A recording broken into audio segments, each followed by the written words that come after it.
स्वस्ति स्वस्मा इंद्रो बृहस्पतिर्वाः स्वस्तिना पूषा विश्ववेदाः स्वस्तिना तार्क्ष्यो अरिष्टनेमिः स्वस्तिनो बृहस्पतिर्दधातु।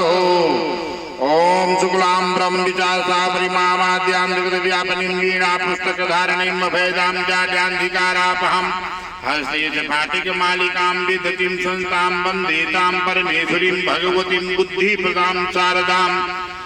दक्षिणे सुख संप्रदा यश कीर्ति मान सम्मान वैभव दसो दिशाओं में तस्य सकलस्य मनवांछित फल पर्याप्त अर्थम दक्षिणे सुख संप्रदा। ओम या कुंदेन तुषारहार धौलाया सुभुतावृताया वीणावरदण्डमण्डितकराया श्वेतपद्मासना या ब्रह्मा चैत संग्रह प्रभृतिभिर्देवी सदा वन्दिता सहवामा सरस्वती भगवती ऋषेशजाड्याम्पः।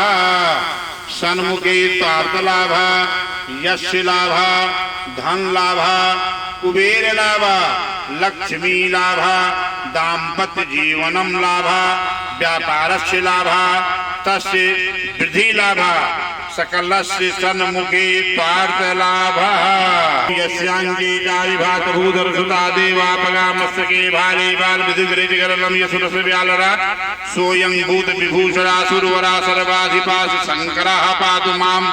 बाएं शत्रुक्षया भयक्षया रोगक्षया शोकक्षया दुःखक्षया दरिद्रताक्षया सकलस ग्रह पीड़ा बाएं शत्रु धनंक्षया।